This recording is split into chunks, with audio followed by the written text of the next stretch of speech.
Officials of the Philippine Health Insurance Corporation, or PhilHealth, have allegedly pocketed around 15 billion pesos from the agency.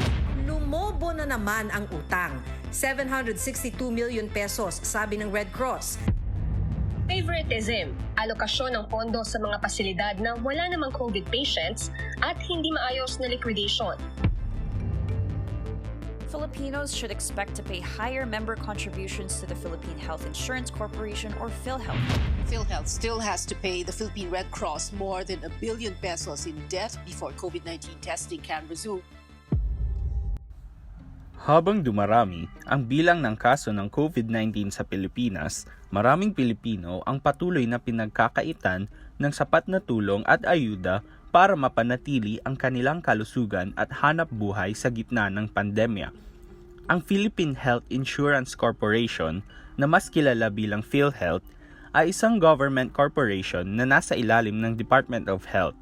Ayon sa Republic Act No. 7875, ang PhilHealth ay may mandatong mangasiwa ng National Health Insurance Program ng bansa, at alinsunod dito ay magbahagi ng health insurance coverage sa mga mamamayan upang tiyakin na abot kaya ang mga serbisyong pangkalusugan. Ngunit ang institusyong ito na dapat umaagapay sa mga Pilipino upang magkaroon ng access sa quality health ay nahaharap sa maraming issue at kontrobersya. Ito ang dahilan kung bakit napakaraming misinformasyon ang lumalaganap ukol sa PhilHealth sa iba't ibang aspeto ng social media. Ang salitang misinformasyon, ayon sa Merriam-Webster Dictionary, ay tumutukoy sa mali o hindi totoong impormasyon na kumakalat, intensyon man ito ng gumawa o hindi. Ngayong panahon ng pandemya, mas lalong tumindi ang paglaganap ng misinformasyon. We're not just fighting an epidemic, we're fighting an infodemic.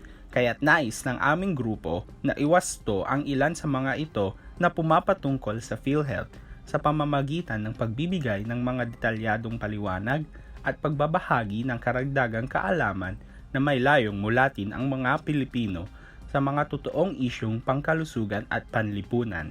Kaya sa pamamagitan ng aming YouTube series na pinamagatang FAC-KER, the COVID-19 FAC-KER with Group E of PS130 TFD, ating linawin ang ilang misinformasyon tungkol sa PhilHealth.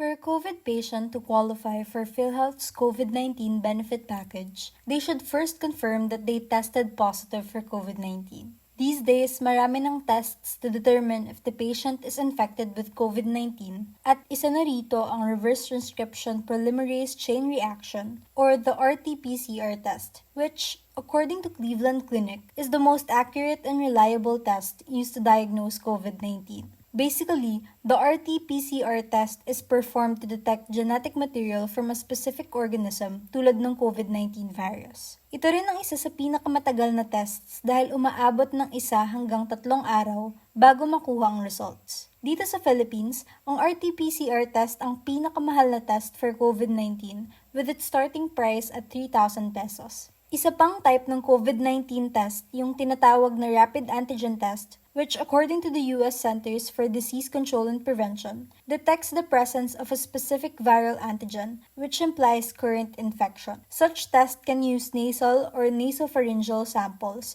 with results available in around 15 minutes. Mas mabilis ito at mas mura kaysa sa RT-PCR test. Another test is the rapid antibody test, which, according to the Medical City Clinic, detects the presence of IgM and IgG antibodies against the COVID-19 virus in human serum, plasma, and venous whole blood specimen for the auxiliary diagnosis of COVID-19 infection. Ibig sabihin, ang tinitignan dito ay dugo ng tao, specifically kung meron o walang na-develop na antibody sa dugo as a reaction to COVID-19. If it turns out na meron, it means na COVID positive yung person. Among the 3 tests, the rapid antibody test is the quickest and most affordable way to determine if you have been infected with the COVID-19 virus. PhilHealth, however, only relies on the RT-PCR test to confirm if the patient is, in fact, COVID positive. If, for example, you tested positive in the RT-PCR test, ibig sabihin eligible ka na to avail PhilHealth's COVID-19 benefit package. Ngayon, if you tested positive after undergoing either the rapid antigen test or rapid antibody test, regardless of your positive status,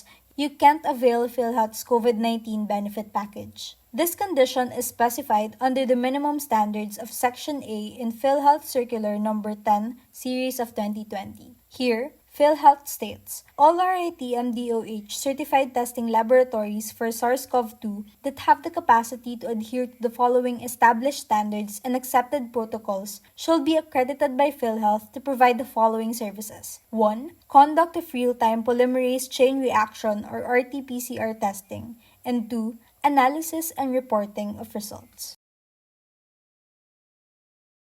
A Twitter user said in a tweet that PhilHealth denied their father COVID-19 benefits after testing positive for COVID since undergoing the rapid antigen test. PhilHealth allegedly claimed that there are certain limits per area in the provinces.